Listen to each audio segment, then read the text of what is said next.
Speaker. Deputy Commissioner of Veterans Affairs, Vince Salameno. Vince Salameno served as the Deputy Commissioner of the Veterans Affairs, New Jersey Department of Military and Veterans Affairs, and Administrator of Veterans Affairs for the state of New Jersey. He was nominated to serve this position by Governor Murphy in January 23 and confirmed by the New Jersey Senate on May 22nd, 23.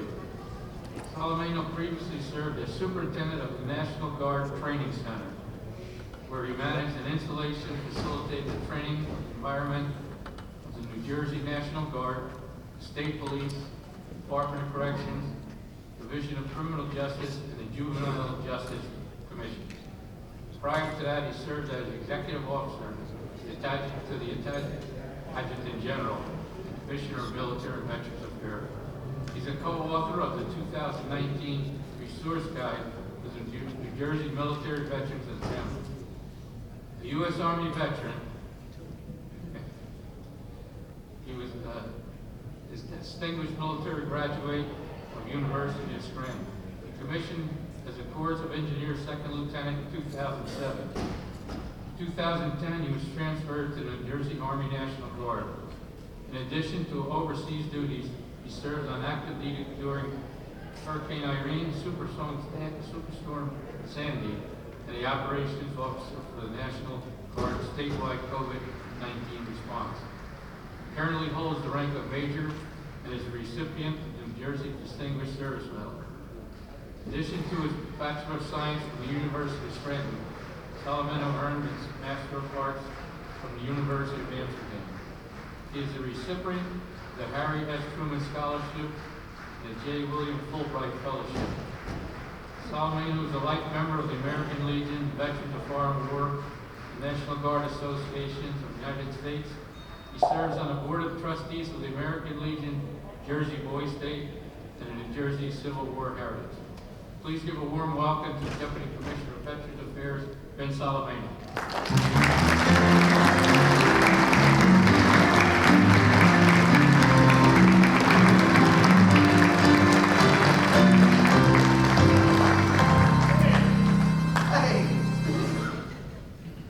Thank you, Commissioner.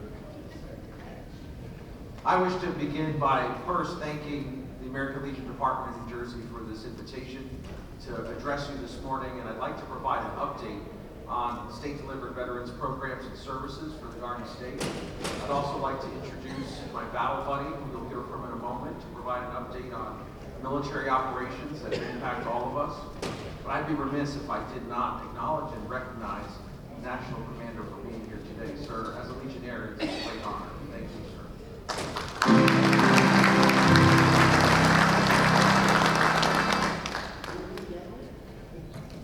New Jersey today is doing more and investing more and achieving more than we have at any time in our history in the area of state-delivered veterans programs and services. What does that mean? It means that together with Major General Lisa J. Howe, the Adjutant General, whom I have the privilege of working with, we have aggressively moved to mirror actions taken at the federal level through the U.S. Department of Veterans Affairs to expand the support that the state of New Jersey provides to Garden State service members, veterans, and their families. And from where I sit, that takes many different forms. You may have seen that just within the last 2 weeks, we cut the ribbon on the 21st State of New Jersey Veterans Service Office. That one was in Union County. But today, from High Point to Cape May, veterans and their families now have an office, a point of entry that they can visit and meet with a trained and accredited veteran service officer. I don't need to tell those who are gathered for convention how important those services can be for our families, but I will share with you some numbers.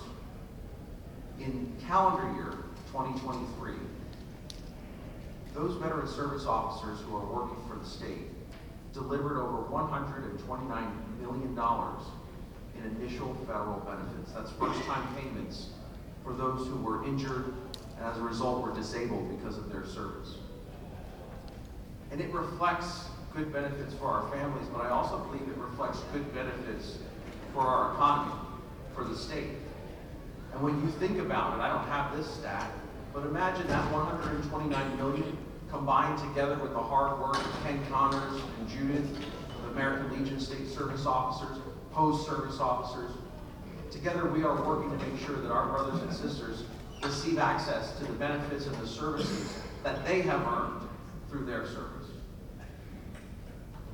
In addition, the Department of Military and Veterans Affairs is working to raise awareness about mental health resiliency and the need for each of us, as the Legion so aptly says, to be the one. We have introduced, through the Governor's Challenge to Prevent Suicide Among Service Members, Veterans, and their families, mental health first aid training.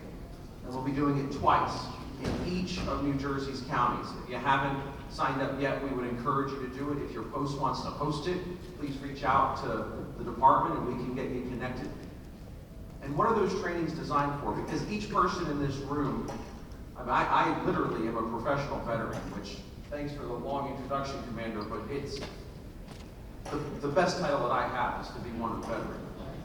But like you, I know the signs of suicide, right? We've all been through the trainings. We've had conversations with our partners at VA. We know the valuable work of the Vet Center. Our mental health first aid training is designed to be delivered to chiefs of police, Rotarians, first aid squads, pastors, priests, those who come into contact with a veteran who is in crisis, who can recognize the signs of suicidal ideation. So again, we are midpoint in that initiative, and we're really pleased. We also continue to sustain no-cost post-traumatic stress counseling for veterans and those that they consider families. So what does that mean? It means that if you or someone you know is struggling with the invisible scars of their service, they reach out to one of our 21 offices. Our trained and accredited veteran service officers will put you in touch with a professional who will maintain confidential information and provide in-person or telehealth counseling. It is vitally important.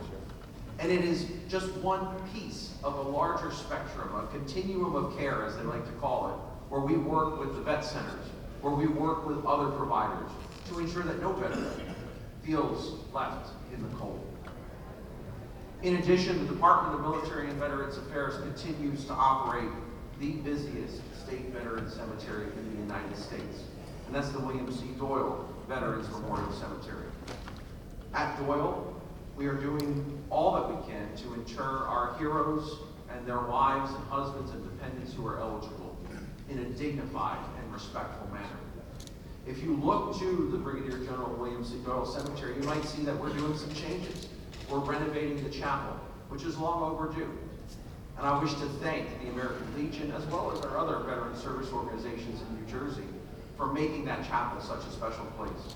I view my job and the job of our team at the cemetery to ensure that it remains so by doing the maintenance and the care of that important facility. In addition, the Department of Military and Veterans Affairs continues to serve veterans at Veterans Haven North and South. I need not tell this room about the important services provided by those transitional housing facilities. As we look to July 1st of this year, less than 1 month away, we're going to take our efforts to prevent veteran homelessness to the next level. Under the budget, the state fiscal year here in New Jersey runs from July 1st to June 30th. Under the budget that has been proposed by Governor Murphy for fiscal year 2025, the state is setting aside over $30 million to eliminate veteran homelessness and bring it to what is called functional zero within 24 months.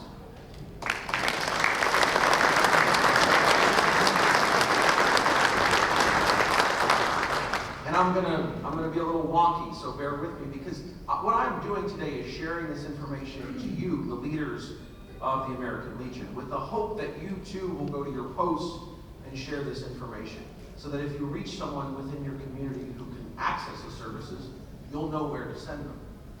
So the prevention of homelessness, as each of you know, is long overdue.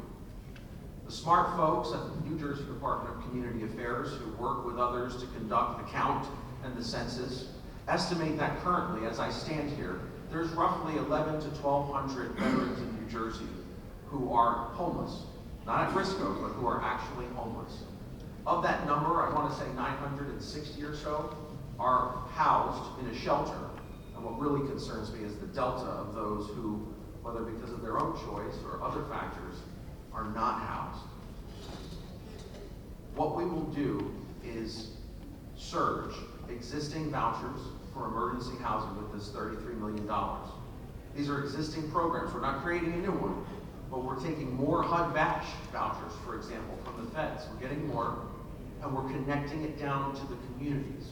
The $30 million will also provide case management services for those who are in this situation. So we don't just give them a voucher, but that we help them navigate to the next step.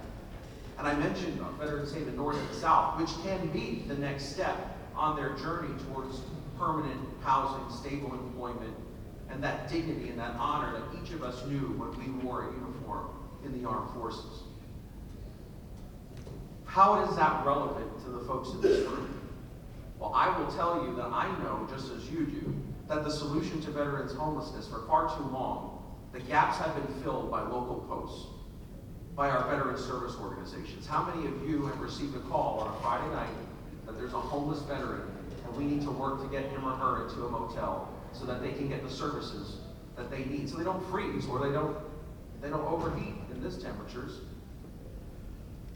This initiative, taking existing state and federal vouchers, providing case management services, it cannot happen without the work of the American Legion and our other veteran service organizations.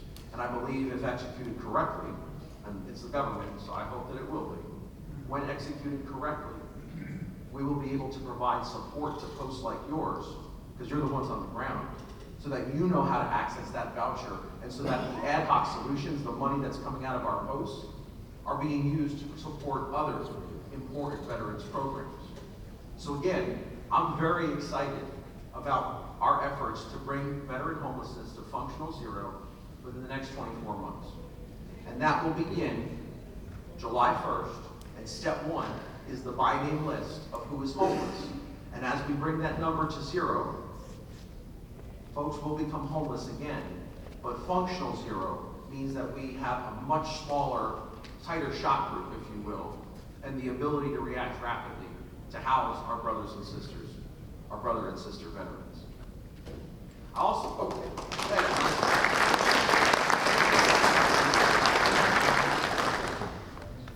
When they bring the hook out for me, I'm fine with that. My post is over there, post 23, so if Kenny Connors gets a hook, you know we're in trouble. But we all know Ken Connors has never been long-winded, right, sir? So we'll be good. We're also working with our Veterans Memorial Homes at Paramus, Menlo Park, and Vineland.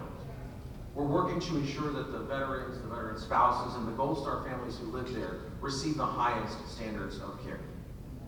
I need not explain to you the challenges that those facilities, as well as long-term care facilities across the United States, experienced during the COVID-19 pandemic. As a National Guard officer, I was the first National Guard officer at Menlo Park on April 8th, 2020. I saw with my own eyes the struggles of those facilities. What I can tell you today is that we have invested record amounts of dollars, record amounts of time, and I think most importantly, intelligence and experience to put the right people into those roles, to honor our frontline caregivers like CNAs, and to ensure that we are constantly monitoring those facilities to make sure that we are abiding by Centers for Disease Control, U.S. Department of U.S. Department of Medicare and Medicaid Services, and the New Jersey Department of Health guidelines.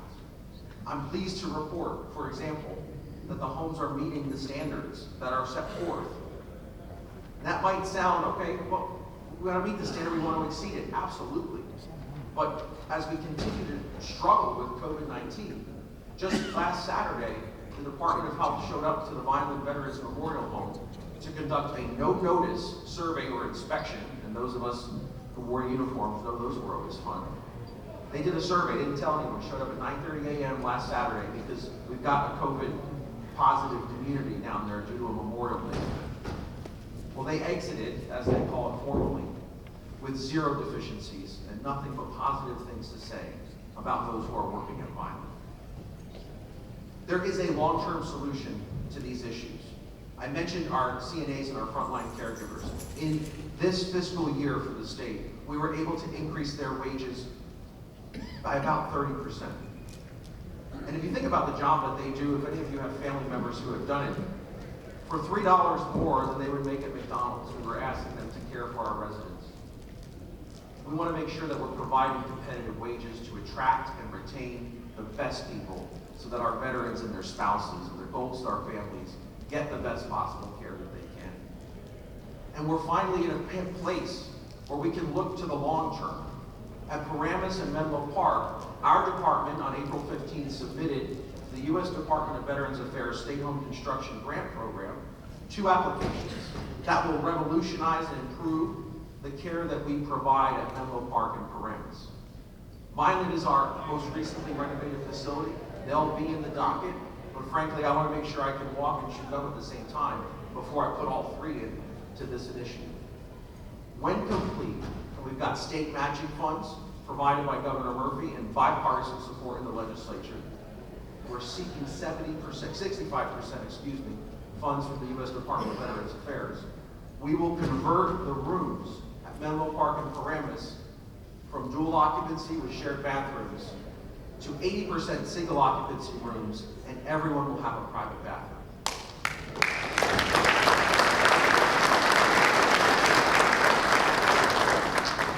We do that because it will improve our residents' quality of life, but we also do that because studies have shown that the spread of infectious diseases, not just COVID, but the flu and other MRSA, it happens a lot more in congregate living settings. So it's difficult to contain an outbreak if folks are all mingled together or sharing a room. Part of this project will also establish a wing of isolation rooms, medical grade, so that if someone is exhibiting asymptomatic, as the doctors call them, I've become an expert on nursing homes and trying to understand how we stop the spread. If someone is symptomatic, we will have, when the project is complete, medical grade isolation rooms to move them, very nice places, to make sure that we care for them and prevent the spread into other residents within our facilities. And I'll close in terms of this update because it's something very important to me, and State Commander Bishop has been an important partner as we seek to achieve what is my statutory responsibility by state law, what is, I think, just a reflection of your values, Commander, and that is the monuments and memorials throughout the state of New Jersey that honor the service and, in many cases, the sacrifice of our brothers and sisters. So the Department of Military and Veterans Affairs is responsible primarily for the World War II Memorial in Trenton, for the Korean War Memorial in Atlantic City, and thank you, Commander Bishop, for your support for your Commander's Project of the Korean War Memorial, and the Vietnam Veterans Memorial in Hondo. I would like to provide you with some information. In fiscal year 2023, which is July 1st of 2022 to June 30th of 2023 last year, my department spent $99,000 on the care and maintenance of the Vietnam Veterans Memorial. In this current fiscal year, which wraps up probably in about 3 weeks on June 30th, we've tripled that investment. We've spent $270,000 and counting, not only to care and maintain that memorial, but also to make much needed investments and much needed repairs so that the Vietnam Veterans Memorial remains, I put it up there with DC, it is one of the finest tributes to those who served and died in Vietnam. Why do I share this information with you? I share it because there are voices out there, frankly, who don't have all the information. But I want you to keep in mind that over a 12-month period, we spent $99,000 in fiscal year 2023. In the current fiscal year that we're in, we tripled that investment. We're approaching $300,000, and we do so not to trumpet what we're doing. We do it because it is our responsibility as a department, and I would say as veterans, to ensure that those monuments and memorials are where they need to be. And I know there's someone in this audience who's saying, great job for Vietnam, but what about Korea? You are absolutely right. And in our next fiscal year as a state, my priority, and again, Commander Bishop, whose project is supporting this effort, is to ensure that we renovate and rehabilitate the Korean War Veterans Memorial so that it honors those who served and gave their lives in defense of the United States during the Korean conflict.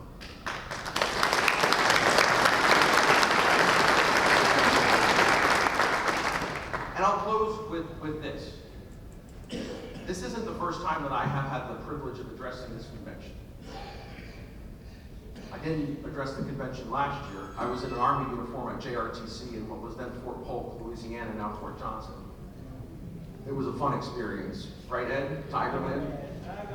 I lost 24 pounds. They said they might send me back just so I could get a fighting shape through the summer. But nonetheless, this isn't the first time I addressed this convention. The first time that I addressed this convention was 22 years ago. 22 years ago, I was a Boys Nation senator from New Jersey.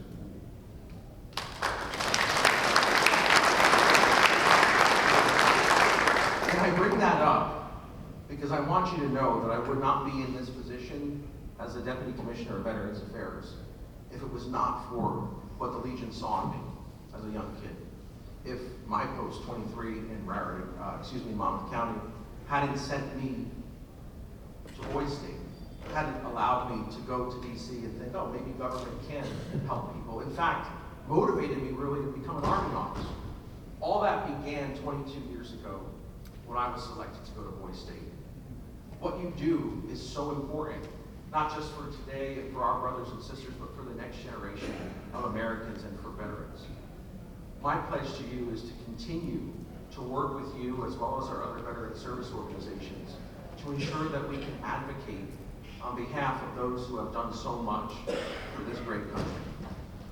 And I would ask a request in the coming year that the department sustain the progress that we've done under Commander Bishop in terms of your engagement and advocacy in the halls of state government. Trenton is a place where there are many competing viewpoints.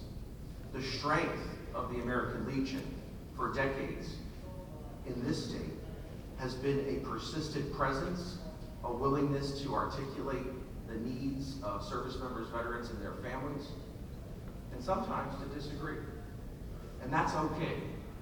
But I would ask as an organization that we continue the progress we've done under Commander Bishop, that you continue that progress, and that you be present in Trenton, that you testify on issues of importance to our veterans.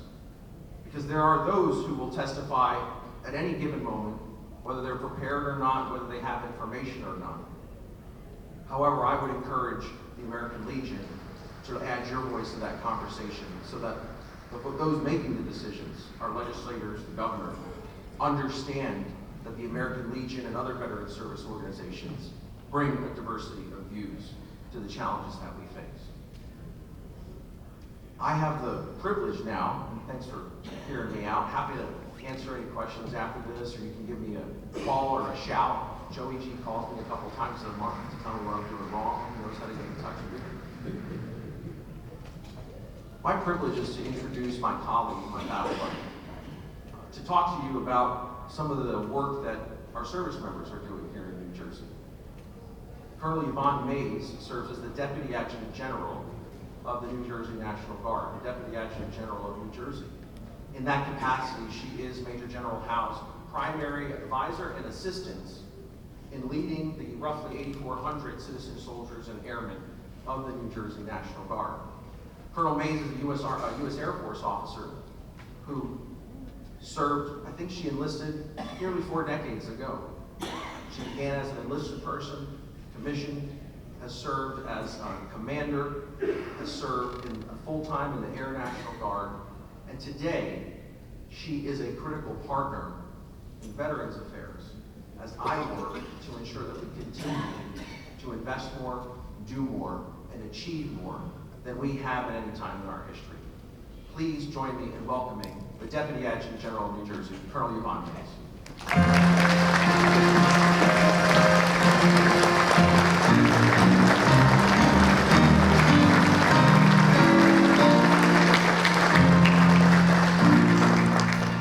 Wow, good morning. This is the first time I had theme music. I like that. Well, I will tell you, you all have known and worked with Benson Solomino for many, many more years than I have, although we do have a lot of time together back when we were both public affairs officers. But I will tell you, since we have done our work together in the department under the leadership of Major General Lisa Howe, we could not have a better advocate for our veterans communities and their families. And no matter what if you agree or disagree with him, I will tell you, he works tirelessly, day in and day out. We hear some people say, like, the veterans are the first thing on my mind and the last thing on my mind. I'm not so sure about that, but I can tell you for Deputy Commissioner Solomino, it absolutely is, because that's usually my last text or phone call of the night and what I wake up to in the morning. So I am so proud and that he is here working so that when I reside in one of our memorial homes, I know they're taken care of because he had input. So I would just like to thank him. He is my battle buddy for all that he does.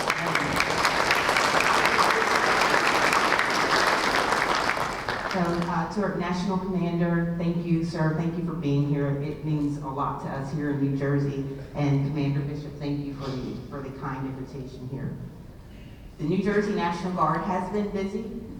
So I'm going to run through some things that both our Army and Air National Guard has been doing over the past year, what they can continue to do right now. So if you'll bear with me as I go through all that they have been doing. So good morning, Commander Bishop, National Representatives, past department commanders, county commanders, post commanders, department officers, auxiliary leaders, veteran service members, family members, and friends. Thank you for this kind invitation to participate in your 2024 convention. It's truly a pleasure to be in the company of so many allies, partners and advocates on behalf of our veterans and military community. Your work on improving the lives of our brothers and sisters is truly extraordinary, and I'm extremely grateful for each one of you and all that you have done. I am honored to speak at this year's event because I have seen firsthand what the American Legion has done to take care of those who wear and have worn the uniform. I know a number of you attended the deployment send-off that we had for the 44th Infantry Combat Brigade Team in January, where we sent off more than 1,800 of our sons and daughters to go over and support the combatant commander in the Middle East. And I know that throughout the years, you have participated in pre- and post-mobilization events throughout our state, supporting the New Jersey National Guard, along with our many active duty and reserve counterparts throughout New Jersey. The last few years have brought the highest operational tempo that our force has experienced since World War II. I know the American Legion appreciates that our citizen soldiers and airmen serve in a vast number of specialties and assignments locally, domestically, and abroad. Here at home, we were very proud of our support of our communities during the COVID-19 pandemic by the hundreds. And as Deputy Commissioner said, he was in our memorial homes. I was the task force commander that went out to the private homes. With teams of soldiers and airmen, we were all across the state with our soldiers and airmen in the private homes that the administration committed to so that we could take care of our elderly population. And many of our veterans are in those homes as well. So that is work that we are very, very proud of.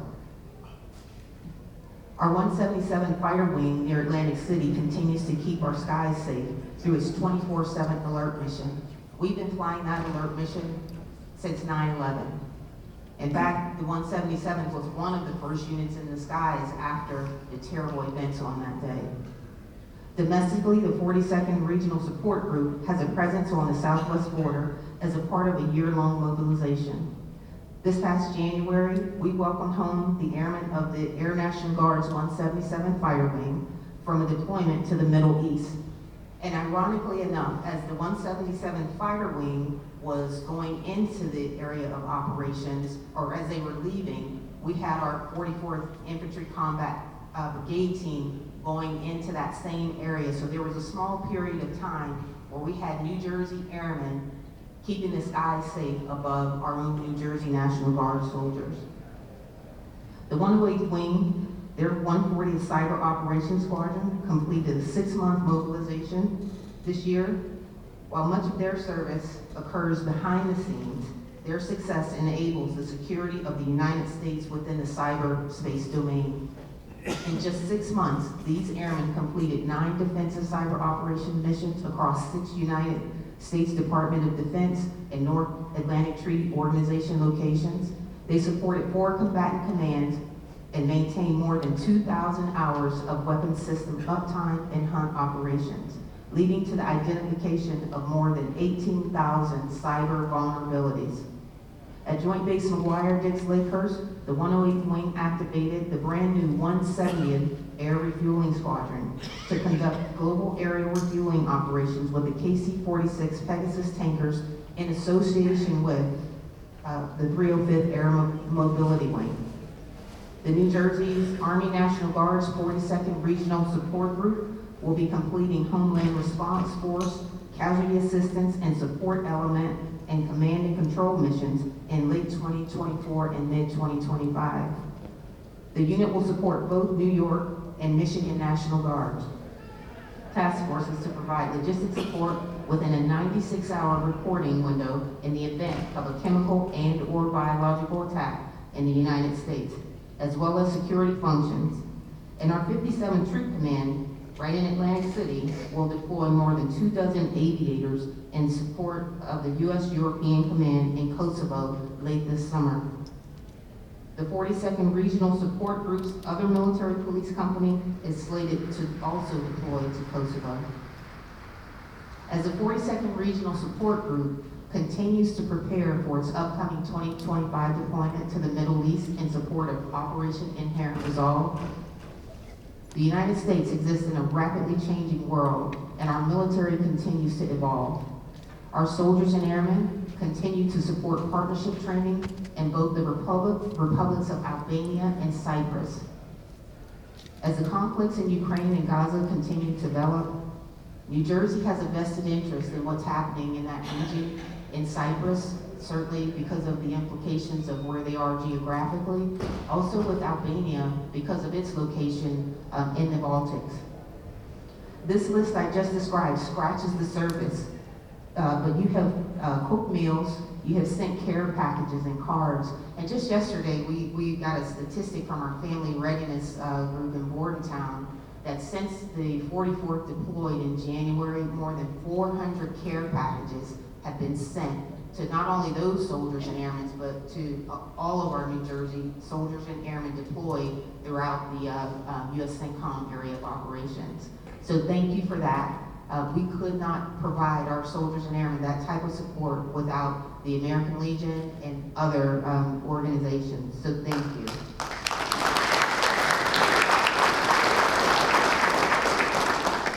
In addition, as you take care of the families through scholarships that you provide to our children, to members of our National Guard, we just can never say thank you enough.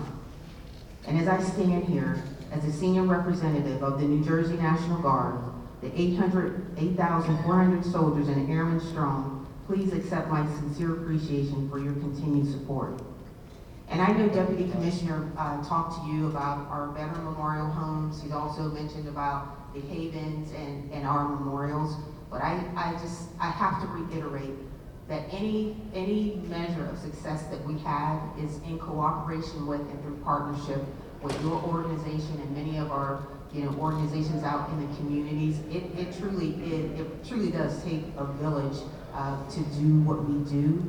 And thank you for having made your lives, committing those to those of us who wear the uniform currently and those who have taken it off.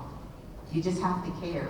I mean, there's lots of people who wore the uniform and they've gone on with their lives, and that's their right to do so. But for you who show up to these conventions, you show up at the State House, you show up to make sure that veterans receive what they deserve from this nation. And I will close with this. Yesterday, I spoke to someone in our Family Readiness Center in Bordentown. An 88-year-old veteran called in because he needed help with an issue. I don't remember what she said the issue was, but it had nothing to do with retirement or benefits. And as she spoke to him, he shared with her that he had served for 22 years. and she asked him if he retired. And he said, no, he's like, I was done. I served 22 years. Well, they brought him in. One of our veteran service officers sat him down and went through everything. He got back paid for 6 years, but he's missed out on, the public math on that. If he was 40-something, when he retired after doing 22 years, the amount of years that he missed out on his pay, on his medical benefits for himself and his family, and I think his back pay equates to about $30,000. He was so grateful. And they asked him what would he do with the money. He said, I'm going to pay off some bills and I'm going to just do whatever I want to do. And it's life-changing for him. And I say all that to say is because we know about our benefits, we know what to do, and this is kind of what we do every day. Not everybody does. And he's not alone in somebody who served and that has given his life to this great country of ours. And he's missed out on those benefits. So I would encourage you, as we talk to people, and I can't imagine that you don't, because you all always make yourself known, but there are so many. It highlighted for me yesterday that there are people out here who don't know what they're entitled to, and certainly our more senior members of our communities, where everything is electronic, everything is online, it gets a bit tougher. So if you would just remember those folks, remember to ask those questions, point them our way, and I promise this is the last thing. Bordentown is a place where you can go, your families can go, or soldiers and airmen, regardless of service or component, and get just about any service available, whether it's mental health, suicide prevention, domestic violence, child violence, any of those things is located right in Bordentown. And it is the crown jewel, one of the crown jewels that the department has to offer up to our current service members and to those who are retired. They can get ID cards, just about any service that you could get on a military base in a personnel shop, you can get at Bordentown. So please remember that resource and share that as well. Again, I just want to thank you for inviting me here today. I certainly appreciate it. I hope that this is not my last invite here, so don't grade me against the DCBA. He is such a wonderful speaker, a wonderful advocate, and I'm just so glad to be here, glad to serve you, and keep us honest. If you have questions, please question us. Keep us on the right track so we can make sure that we serve in the same way that you all serve. So with that, I will ask that the good Lord continue to bless you all, that He continues to bless the great state of New Jersey and the United States of America. Thank you so much.